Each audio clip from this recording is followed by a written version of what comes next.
Hey, what's going on, guys? Hope you enjoyed the clips there. This is my Magden build for update 41. I play this solo. It's really good for 1vxing. It's a really strong build. It's got really good damage. Sustain's pretty good, and I'm tanky. So let's get into the armor sets, and I'll go over this entire setup, and yeah, we'll just start here. So front bar, we got the Master's Ice Staff, sharpened with the weapon damage glyph. It's going to give us 100 weapon and spell damage, and then when we use our destructive touch, it gives us 600 weapon and spell damage for 4 seconds. So that's really good. Back bar, Rally Cry. We got a sword powered with the absorb stamina enchant. This helps us get more stam back. We're going to be heavy attacking on our back bar to maintain stam sometimes, so that's a really good thing to have. I got powered. You could go precise if you want, and then that way you're going to have a little bit more crit heal, so a slightly higher uptime on Rally Cry, but I think that our crit on this build is already pretty good enough, so I don't think we really need that precise, but if you think you'd like it, you can go ahead and do it. Got a max mag glyph on the shield with sturdy. Then we got a one-piece medium magma incarnate. It's just going to give us dual recoveries of mag and stam. We got impen on it with tri-stack glyphs, so we're going to have all tri-stack glyphs on every piece. And we're going 6 impen, 1 reinforced. So we got Order's Wrath. That's our other set. 5-piece on the body at all time. So that's going to give us crit, weapon damage, crit, and then increase your critical damage and critical healing by 8%. This on this build is super strong. It gives us high crit so that we're getting more increased damage, and then we're getting more healing on the back bar when we have this set on. And all the crit chance that we get allows us to get a higher uptime on our rallying cry. So we got the heavy reinforced chest, we got medium shoulders, light rally cry sash, light Order's Wrath gloves, light Order's Wrath breeches, light Order's Wrath shoes. So we're going 4 light. So we got these 4 light, then I got 2 medium, and a heavy chest. I like the way that I got this set up right now because the 4 light increases our crit, and it gives us good mag sustain. Our sustain is like pretty much perfect where we got it right now. So I like how it is like this. Next, jewelry, we got 2 infused spell damage glyphs right here. And then we got Death Dealer's Feet, it's great mythic. We got Bloodthirsty with mag recovery. Now, you can play this. You could do another infused with spell damage. You could do infused with mag recovery. You could do it with like try recovery. You know, you could do Bloodthirsty with more spell damage. You could do that. I like this 169 mag recovery just because if I go spell damage, and I have done that, it's a little bit more damage, but then I have to worry about sustain a lot more. And I got a heavy attack more, whereas this like 169 gives me just about the perfect amount of sustain to the point where I can almost like spam my abilities and like keep the pressure on people, and I don't have to heavy attack. So I feel like with this sustain, it kind of gives you like a more damage like over time. Like you'll win more fights by attrition, you know, like you'll beat your enemies down, and you're able to do that because you got enough mag to sustain the pressure.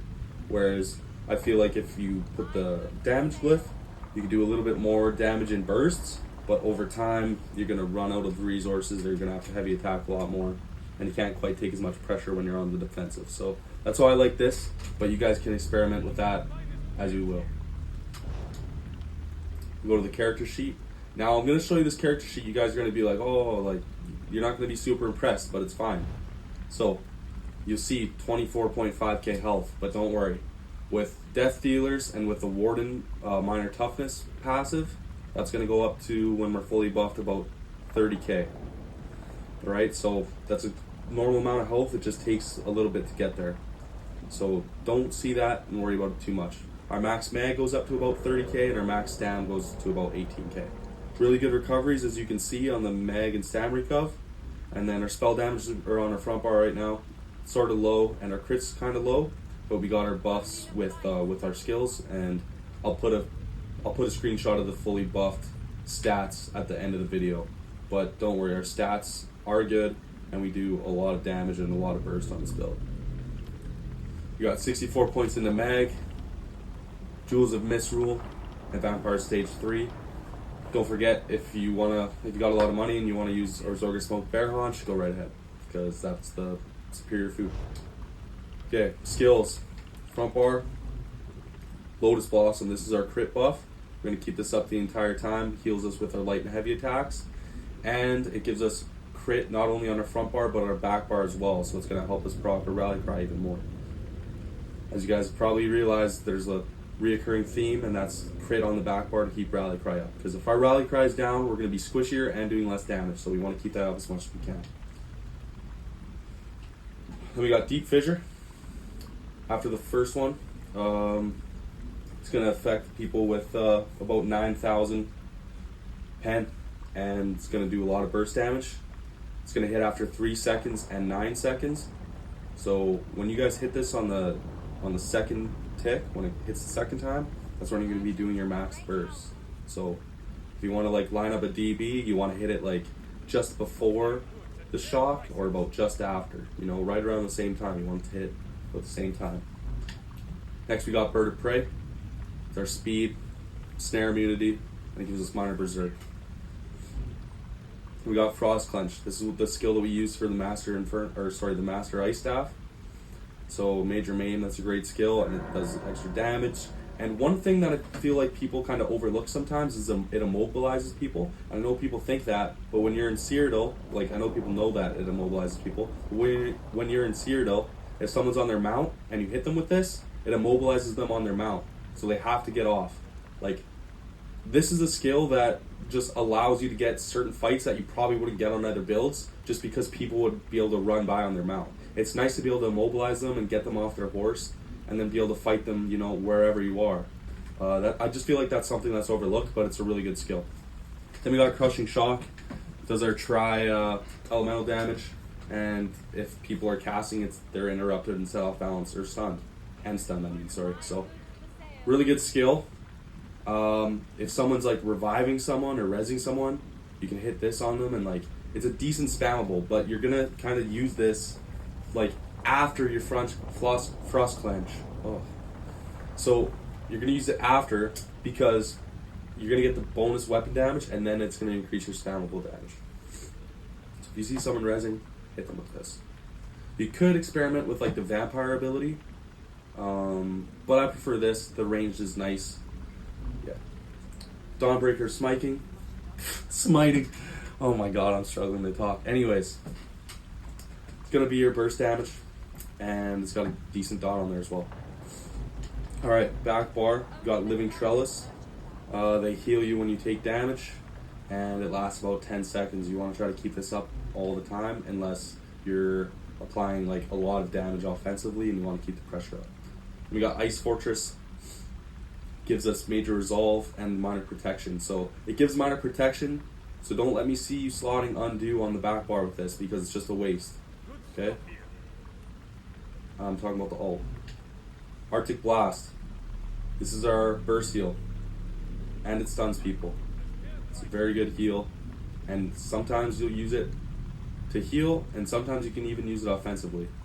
And you guys will see that in the clip. Watch in the clips, and you'll see that sometimes I use it to stun people offensively, because it catches people off guard. We got Vigor. You're going to hit this every 5 to 6 seconds. Blue Betty. Keep that up at all times because it's going to give you your weapon damage buff, and it gives you sustain, and it purifies one negative effect from yourself every time you hit it. So I'll just kind of go over this now, because with our CP we got Sustained by Suffering. When you are using this, you want to try to keep at least one negative effect on you at all times, because it's going to keep your resources sustain higher when you have at least one negative effect. So you get like 150 of like each resource, right? But the only time you're gonna really use this to clear everything is like, let's say you got like an alt dot tick on you, like a DB on you, right? You're gonna clear that because you don't want to take the damage from that, right? Anyways, that's all I got to say about that. Then our other alt is Northern Storm. This got a buff, so it does more damage now, and I love using this actually. Like, I'll use DB lots, but if there's ever someone who I can't really really take down with my DB, I go ahead and I use Northern Storm. And most of the time I can take people down. There's not too many people that I come across that I can't kill solo. Alright, yeah, so just if you wanted to see the other vampire ability that I'm talking about is Arterial Burst. It is fairly cheap and it does decent damage. I like having the range of the Crushing Shock and being able to stop people from rezzing and whatnot. Okay. So I went over both skills. Alright, we'll go to CP. CP, I always run the same thing in my green. I got War Mount, Gifted Rider, Rationer, and Steed's Blessing. Steed's Blessing I like using because it's going to help me get into fights quicker when I'm not on my mount. So that's why I use that. Next, we got our direct damage. Crit, we're using a lot of crit on this build, so I'm using this. Then we got Focus Mending, because we want more heals, and we want less direct damage on ourselves, so this is what I got here. If you guys want, you could experiment. I would maybe take this Ironclad out and potentially put it into Biting Aura for more AoE damage, because we're gonna have our shock and our DB. That's two major sources of damage that could increase our burst. So you could do that, or you could also do this as well, because lots of times when I immobilize people, I try to get their back and like move around the back, and that'll increase your critical damage when you're flanking them by 10%, and we already have a lot of crit damage, so yeah. Oh, and then here we got celerity, because we want to be fast. Survival instincts, when we have a status effect on you. Our core combat skills, so like roll, dodge, blocking, etc. 25% cost reduction. Then we got sustained by suffering. This is what I was saying with the betting etch. As long as you have one negative effect on you, you have all of these recoveries. So you want to keep at least one on you at all times, unless it's a very high damage dot. Make it all. Then, oh, I missed it. But relentless. So when we're stunned, we get major protection for 3 seconds. That's awesome. Okay.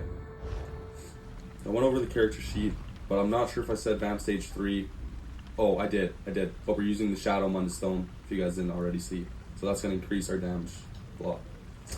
We're using Breton because we want the mag, and the main thing, yeah, you know, this is nice. So many people are using like stats effects now, that this is probably up a lot of the time. But the main thing that we use this for is the reduced mag cost of my abilities. So 7%, that's a ton of sustain. And I don't think I would really switch that out for anything. If you wanted, you could be a Khajiit on this build, since we're all high into crit, but I do think that Breton is a little bit superior, just based on the sustain. But if you do go Khajiit, I'd recommend an infused reduced cost lift on one of your jewelries. Yeah. Make sure you have medicinal loot, medicinal use. And then I believe that is it. If you guys want to duel on this build, take Death Dealers off, put Sea Serpent Coil, and put more damage in your CP. Alright, I think that's everything. I'll go over my consumables. I use tripods on the build. And then I'll use Stealth Detect and sometimes immovables. But usually I use Stealth Detect since there's so many Nightblades running around now. So yeah, that's it. Hope you guys enjoy the build. It's a really fun build. It's got a lot of damage. I honestly think you guys will have a lot of fun with this build. I know I have. I'm excited to post this, and I'm excited for you guys to use it and see what you can do with it. If you guys get any nice clips with this, feel free to send them my way. I'd love to watch, and have a good day.